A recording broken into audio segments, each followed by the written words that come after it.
Bien, aquí, sobre todo, muy interesante todo lo que está ocurriendo aquí con Interesante ciertos en el casos. deporte, interesante en la justicia, interesante en la política. Muy caldeado el asunto. Este nuevo revés que se da y que asistirá el día lunes el señor Martinelli a la audiencia. ¿Qué ocurrirá? Debe ir.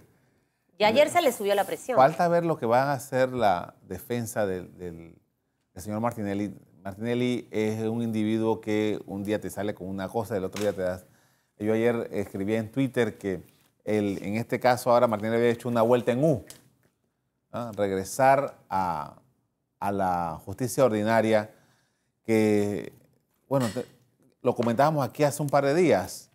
En la justicia ordinaria, este caso en particular, el caso de los pinchazos, ha tenido por lo menos media docena de posposiciones. De manera que esta es una situación que si eventualmente pasaría, aunque ya hay algunas opiniones en los periódicos hoy que están diciendo que no es tan fácil como lo está planteando el expresidente Martinelli, pero si esto llega a la justicia ordinaria, estaríamos en presencia de otro caso que iría, porque encima ese caso no es con el sistema penal acusatorio. Es inquisitivo. Es el inquisitivo, en donde es posible interponer todos los recursos que usted quiera y todas las dilaciones que usted quiera, como es el caso que ha pasado con los otros dos implicados. Aunque decía Ángel Álvarez que había que analizar muy bien eso, porque hacía referencia al tema de que cuando se hicieron las denuncias era presidente, estaba la asamblea. Exactamente. O sea, todavía tampoco queda del Y cuando todo se claro. dio el delito, el supuesto delito fue cuando fungía como presidente de la República. Y el sistema estaba corriendo. Habría que ver. Habría que ver, pero el SAP no estaba Vigente en para Panamá. para él. Ajá, exacto, para él. Bueno, es una posibilidad. Esto lo que hace, yo siento que lo que hace más que tener un efecto jurídico pesado es un efecto de confusión mucho más grande de lo Y que de ya hay. interpretación. Sí. Porque al final va a ser interpretado desde la óptica tanto de la defensa como de los querellantes. El lunes va a ser clave. El lunes va a ser clave. La Corte Suprema tiene que reunirse, perdón, sí. El Pleno. No, el Pleno no. El magistrado de garantías Con el debe reunirse y Con ahí el se fiscal debe de determinar garantías. esto. El asunto es si Martinelli va a asistir a esa reunión. Y yo decía de asistir porque dice que ayer se le subió la presión. O sea, nos lo acaba de decir el licenciado Álvarez. Estoy repitiendo algo Sí, que, que nos ya sé que se puso compartió, mal. que ayer se le subió un poco la presión. Obviamente el panorama cambia. Luego en la tarde Yo imagino vemos la que decisión de salirse del Parlacén. esa decisión debió haberle dado después que le rechazaron los dos. Los dos habeas corpus que Los habeas presentó. corpus.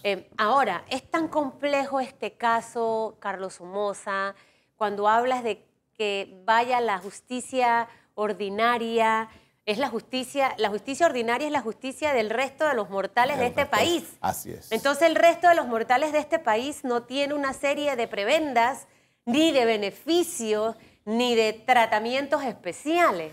Sí y no. Ajá. Lo que pasa con los pobres es que no tienen los recursos para tener un abogado que haga todas las cosas que se pueden hacer según los códigos, ¿no? Y muchos Pero hasta de oficio tienen. así es, y que no le ven los casos.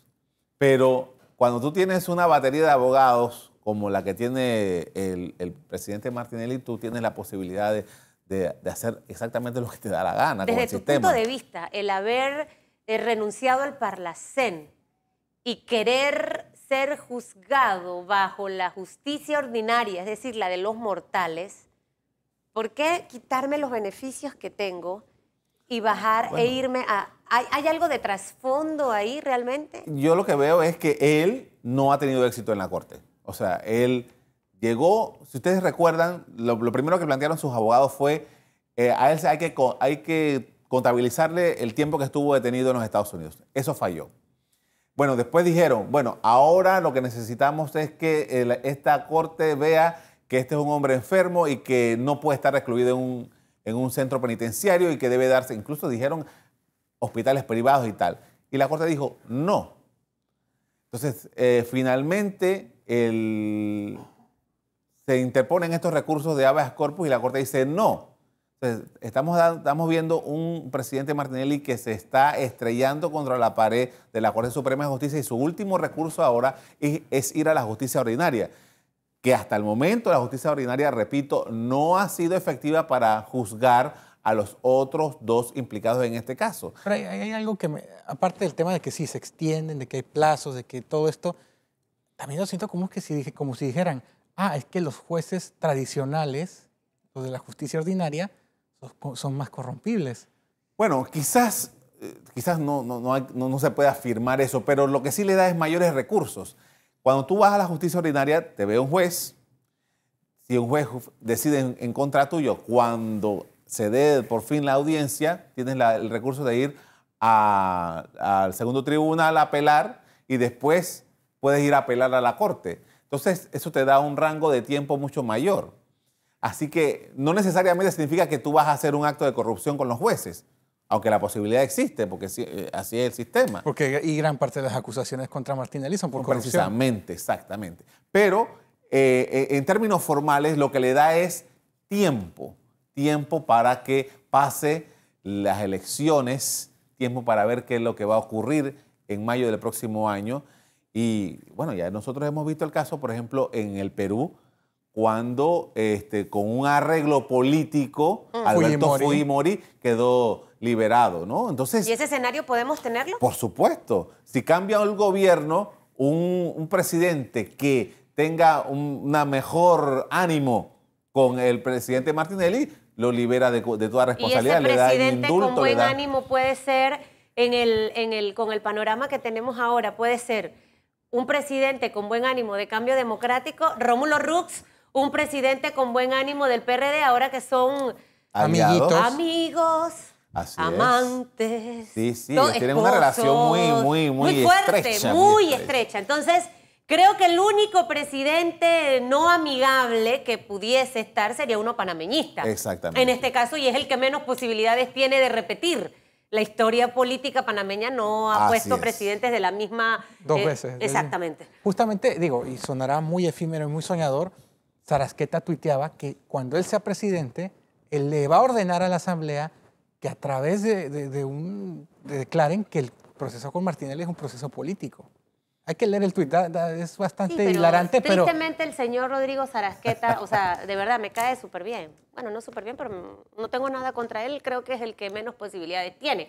Antes que Rodrigo Sarasqueta, yo veo a el que estuvo... Barroso. No. A Mimitra. Francolini, al señor Francolini. Mira, el tema... Todas las cosas que tienen que ver con el presidente Martinelli son así impetuosas, rápidas. Esto nos tomó por sorpresa a todos en el día de ayer. Pero hoy Gobierno de Justicia dice, oye, tú has mandado una carta, pero eso tiene una fórmula. Tú tienes que hacer un protocolo. Esa carta tiene que llegar a donde el director del penal para que el director del penal certifique que efectivamente esa es tu firma. La salida de la cárcel, de la carta, tiene un proceso. Tiene un proceso. O sea, cuando los detenidos están... O sea, que no puede ser por email, como yo pensaba. No puede ser. Para poder que tenga validez, y la Cancillería lo dijo ayer en un comunicado, para poder que tenga validez ese documento, primero tiene que pasar por el despacho del director del penal, quien tiene que certificar que efectivamente esa es la firma del recluido allí. Y eso no se hizo. Y eso no se hizo. Así que eso demora un poco más el proceso. Ahora los abogados de Martinelli tienen que hacer esta gestión ante el director del penal para después pasar a la Cancillería para que Cancillería lo pase al Parlamento Centroamericano. Eso no lo saben los abogados de defensa del expresidente. Bueno, ya te digo, es que me imagino que... ¿O es estratégicamente hecho de esa forma para...?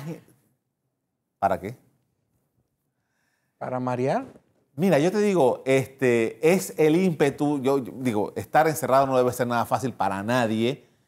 Y yo me imagino que tú tomas medidas desesperadas. Pero esto hay que calcularlo perfectamente bien porque en estos elementos es que se cae cualquier caso. Y en este caso sería en perjuicio del sindicato. Pero también está el tiempo del Parlamento Centroamericano. Del Parlacén. ¿Qué pasa si el Parlamento Centroamericano dice no te acepto la renuncia? ¿Y eso puede ocurrir? Puede ocurrir, de acuerdo al reglamento del Parlamento Centroamericano. ¿Por qué puede ocurrir? Ocurre que... Es fácil entrar, pero no fácil salir. Bueno, ya le pasó una pandilla al propio Martinelli le pasó. En el 2009, él quiso que Panamá saliera del Parlacén y al final no pudo hacerlo. Tuvo que reincorporarse. Debió haberlo hecho. En ese momento se debió haber aceptado. El Parlacén es una cosa tremenda. Entonces, eso tiene que ir a la junta directiva del Parlacén y después al plenario a ver si pasa. Aguántate tu par de semanas entonces. Entonces los diputados panameñistas en el Parlacén van a hacer, me imagino, su lobby para que sus compañeros... Nunca he entendido para qué sirve el Parlacén. Que Con el respeto de los que están en el Parlacén. Zucari. No le... Zucari es mi amigo. Ahora lo llamo, ahora se pone bravo conmigo. Él sabe que conmigo se ponen bravos todos mis amigos. Después yo... ECO te invita a revivir este contenido entrando al canal 1 de VOD de Cableonda.